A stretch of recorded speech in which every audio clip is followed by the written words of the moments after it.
Hello guys, welcome to amazing knowledge. आज हम 1962 में हुए भारत चीन युद्ध के बारे में जानने वाले हैं।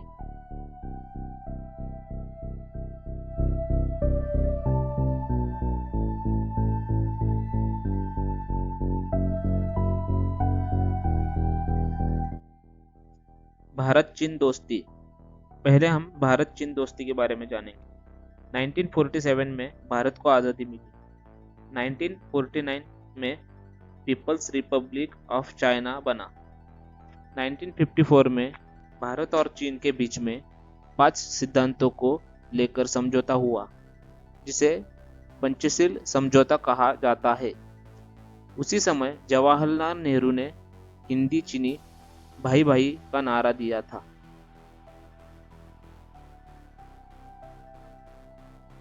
तनाव की शुरुआत। इधर तक तो सब ठीक ठाक चल रहा था। बाद में भारत चाइना में तनाव की शुरुआत कैसे हुई, इसके पीछे एक रोचक कथा है। तो चलिए सुनते। सन 1933 में 13वें दलाई लामा की मृत्यु के बाद तिब्बत धीरे धीरे चीनी घेरे में आने लगा। 1950 में जब 14वें दलाई लामा सार्वभौम सत्ता में आए तो पंचन लामा के चुनाव में शक्ति प्रदर्शन की नौबत आई। वैसे तो दलाई लामा की तरह ही पंचम लामा भी बुद्ध का एक रूप माना जाता है। दलाई लामा के बाद पंचन लामा तिब्बत के दूसरे प्रभावशाली गुरु है। यह है तिब्बत के पहले पंचम लामा।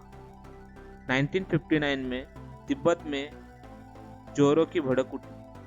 चीन के अत्याचार हत्याओं से बचकर 14वें दलाई लामा नेपाल पहुंचे। मार्च 1959 में दलाई लामा को भारत ने शरण दी, इसलिए चीन और भारत में तनाव शुरू हुआ। फिर माओ जिदोंग ने भारत पर तिब्बत में लासा विद्रोह को भड़काने का आरोप किया। अब माओ जिदोंग को ने चलिए देखो। माओ जिदोंग चीनी क्रांतिकारी, राजनैतिक विचारक और साम्यवादी, जिसको हम कम्युनिस्ट कहते हैं, उसके नेता थे।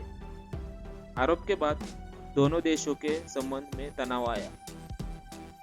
चीन को तिब्बत के रास्ते में भारत का खतरा लगने लगा, जो भारत चीन के युद्ध की वजह बनी। युद्ध की शुरुआत। 20 अक्टूबर 1962 को युद्ध की शुरुआत हुई। चीन की पीपल्स लिबरेशन आर्मी ने लद्दाख पर और नॉर्थ ईस्ट फ्रंटियर एजेंसी ने मैकमोहन लाइन के पास हमला कर दिया। भारत और चीन में कभी युद्ध नहीं होगा ऐसा भारत का भरोसा था, इसलिए भारत में भी अभी तक युद्ध के लिए तैयारी नहीं थी।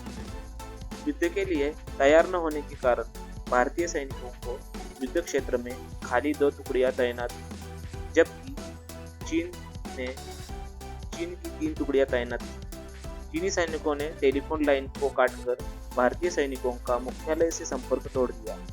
भारतीय सैनिकों को पूरी तरह से तैयारी न होने के कारण चीनी सेना 15 किलोमीटर अंदर तक आ गई।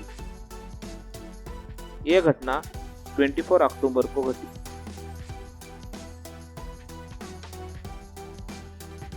संघर्ष विराम। चीन के पहले प्रधानमंत्री जो इनलाई ने भारत को संघर्ष विराम मतलब युद्ध समाप्ति का पत्र में प्रस्ताव रखा। यहाँ देखने वाली बात यह है कि पहले चीन हमला भी करता है और युद्ध विराम का प्रस्ताव भी रखता है। तो इसमें हम गौर से देखेंगे तो हमें पता चलेगा कि इनलाई ने प्रस्ताव में रखा था कि चीन अरुणाचल प्रदेश से वापस निकल जाएगा और भारत एवं चीन को अक्साई चीन पर यथापूर्व स्थिति बनाए रखना चाहिए। नेहरू जी ने यह प्रस्ताव खारिज कर दिया। अब यह अक्साई चीन क्या है?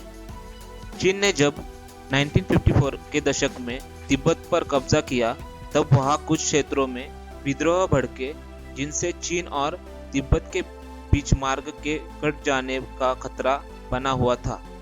उस समय शिजियांग तिब्बत राजमार्ग का निर्माण किया, जो अक्साई चीन से निकलता था और पश्चिमी तिब्बत से संपर्क रखने का जरिया था।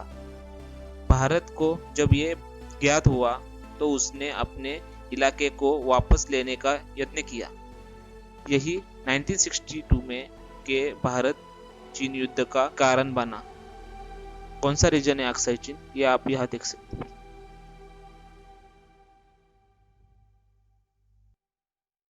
युद्ध समाप्ति 14 नवंबर को फिर से दोनों देशों के बीच युद्ध शुरू हो गया। फिर एक हफ्ते बाद चीन ने एक तरफा युद्ध विराम की घोषणा कर दी और अक्साई चीन पर अपना कब्जा कर लिया और पूर्व के इलाकों से निकल गया। वैसे देखा जाए तो अक्साई चीन पर कब्जा करने के लिए ये बड़ा षड्यंत्र किया गया। अब हम देखेंगे दोनों देशों का कितना नुकसान हुआ।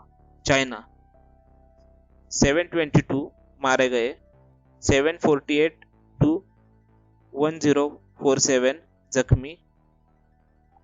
अगर हम इंडिया का देखें तो 1383 मारे गए, 1696 मिसिंग, 1047 जख्मी, 3968 कैदी। तो हम ये वीडियो यही समाप्त करते हैं।